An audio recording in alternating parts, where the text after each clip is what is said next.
New অর্লিন্সের গাড়ি হামলা এবং লাস ভেগাসে গাড়ি বিস্ফোরণের মধ্যে কোনো যোগসূত্র পাওয়া যায়নি বলে জানিয়েছে স্থানীয় পুলিশও। তবে দুটি ঘটনায় জড়িত দুই সন্দেহভাজনের মধ্যে কিছু মিল খুঁজে পেয়েছে তারা। লাস ভেগাস পুলিশ ডিপার্টমেন্ট জানিয়েছে দুজনই ইউএস আর্মির একই ঘাঁটিতে দায়িত্ব পালন করেন। ঘটনা দুটিতে ব্যবহার করা গাড়ি দুটিও একই প্রতিষ্ঠান থেকে ভাড়া নেওয়া। লাস ভেগাসে ট্রাম্প ইন্টারন্যাশনাল হোটেলের বাইরে সাইবার ট্রাক বিস্ফোরণের ঘটনায় গাড়িটি থেকে দুটি সেমাই অটোমেটিক আগ্নেয়াস্ত্র, প্রচুর পরিমাণে আতশবাজি এবং একটি আইফোন ও একটি স্মার্ট ওয়াচ জব্দ করেছে পুলিশ। বৃহস্পতিবার সাংবাদিকদের এই তথ্য জানিয়েছেন লাস ভেগাস পুলিশ ডিপার্টমেন্টের শেরিফ কেভিন ম্যাকমাহিল। তিনি জানান, এই হামলায় নিহত ব্যক্তির নাম ম্যাথিউ লাইবেলসবার্গার। 37 বছর বয়সী ম্যাথিউ কলোরাডোর বাসিন্দা ছিলেন।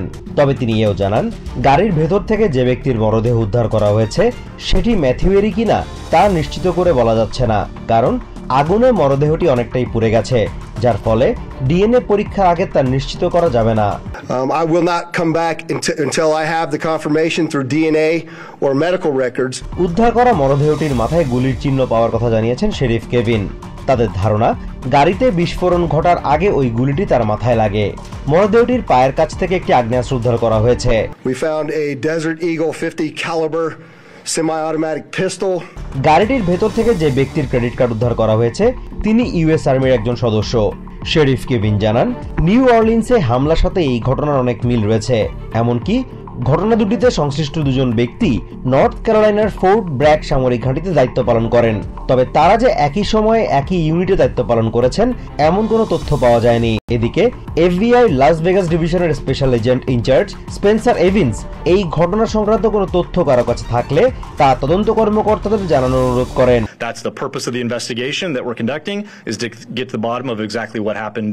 অন্যদিকে bureau of alcohol, tobacco, firearms and explosives ATF এর সান ফ্রান্সিসকো ফিল্ড ডিভিশনের assistant special agent in charge Kenny Cooper বলছেন, গাড়ি থেকে উদ্ধার হওয়া বিস্ফোরকগুলো পরীক্ষা করে দেখছেন তারা।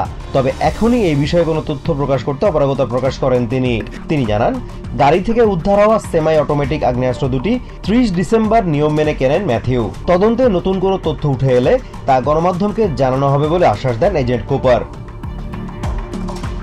Azimur Rashid Konok, TVN 24 news desk.